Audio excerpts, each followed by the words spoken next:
हाँ, महाभारत कथा की ये पार्ट 4 है, क्योंकि पार्ट 1, पार्ट 2, पार्ट 3 हम पिछले जो वीडियो हैं वो हम किए हैं। उसके प्लीज़ आप लोग वो फॉलो कीजिए, क्योंकि अगर आप पार्ट 1, पार्ट 2, पार्ट 3 फॉलो कीजिएगा तब आपको पार्ट 4 समझने में कोई दिक्कत नहीं होगा। ठीक है। अम्बा और भीष्म के बारे में आज हम आलोचित करेंगे। पहले आते हैं अम्बा। ये अम्बा कौन थे न? अम्बा थे काशीराज के 3 कन्या थे, अम्बा, अंबिका और अम्बालिका, जिसमें अम्बा बड़ी कन्या थी। तो चित्रांगद पहले चित्रांगद के बारे में इसी कारण आते हैं कि इसके अम्बा के इसी लिंक पर आलोचित है, क्योंकि चित्रांगद कैसे योद्धा थे न? बड़े ही वीर परंतु स्वेच्छाचारी योद्धा थे। तो चित्रांगद की मृत्यु कैसे हुई न? एक बार किसी गंधर्व के साथ युद्ध हुआ, उसे वे मारे गए। कक्षा 7 केवी के चौथा अध्याय में है अम्बा और भीष्म के बारे में, उसी के ऊपर हम आलोचित कर रहे हैं। तो चित्रांगद के मृत्यु के बाद विचित्रवीर को राजगद्दी मिली, क्योंकि चित्रांगद के कोई संतान नहीं थी, इसी कारण। और विचित्रवीर की आयु उसी समय बहुत ही छोटी थी, इसी कारण उनके बालिग होने तक राजकाज भीष्म को ही संभालना पड़ा, उसका ही ऊपर दायित्व था भीष्म के ऊपर। जब विचित्रवीर के विवाह के योग्य हुए तो भीष्म के उनके विवाह के चिंता हुई। तब काशीराज की कन्याओं को एक स्वयंवर होने की खबर मिलते ही भीष्म को बड़ा खुशी मिला। एक स्वयंवर, पहले के दिन सब स्वयंवर होते थे, तो उन्हें काशी रवाना हो गए। कौन ना? भीष्म।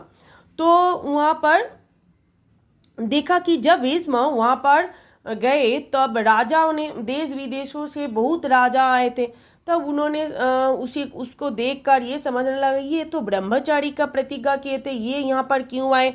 तब उसके वचन क्या झूठे थे, यही सब बातें होते रहे।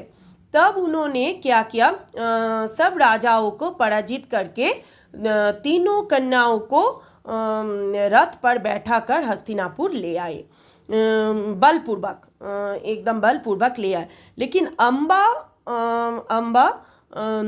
16 राज को मन ही मन चाहते थे और उसके साथ ही उसका विवाह करने चाहते थे। अम्बा 16 राज को बहुत ही उससे प्यार करते थे। इसी कारण कुछ समय के लिए हस्तिनापुर की राजगद्दी पर तब भी भीष्म की पड़ी, तो उसी का उसका दायित्व मिला। एक बार क्या हुआ ना, भीष्म को उसी जब वहाँ पर अवहेलना मिला, मतलब वहाँ पर तीनों कन्याओं ने उनके ऊपर जो अवहेलना हुआ माने स्वयंवर में, तो वो सह नहीं पाए। तो उसी कारण वो क्या किया ना, काशी राज की सबसे बड़ी कन्या और किसे जो वो मान ही मन अपना पति मान चुके थे, ठीक है, तो एक ले आए। तब अम्बा ने विश्व से कहा कि आप मुझे क्यों ऐसे करके ले आए, क्योंकि मैं तो सल्लर राजा की मैंने उससे हम तो विवाह करने, मेरे तो उसके साथ विवाह करने हैं। तब उसकी बात समझ में जब भीष्म आए तो वो सल्लर राज के पास भेज दिए। तब सल्लराज ने कहा क्योंकि नहीं, भीष्म तो मुझे पराजित किया है, वो तो तुम्हें हरण किया है, मैं तो तुम्हें विवाह नहीं कर सकता हूँ। तब अम्बा के मन ही मन वो एकदम विचलित हो गए, वो क्या करे क्या ना करे। एक बार भीष्म के पास आते, एक बार सल्लराज के पास आते, सभी वो ठुकरा ठुकरा कर एक बार वो फिर भीष्म के पास आए। तब भीष्म ने राजा विचित्रवीर को प्रस्ताव दिया कि अम्बा को तुम विवाह करो, लेकिन विचित्रवीर राजी नहीं हुए। तब उन्होंने क्या किया, ऋषियों के पास गया तपस्या करने में। तब ऋषियों ने कहा कि तुम परशुराम के पास जाओ। तब परशुराम भीष्म के पास गए। परशुराम भी भीष्म से हार गए युद्ध में। तब अम्बा की प्रतिज्ञा की कि हमको भीष्म को वध करना ही होगा।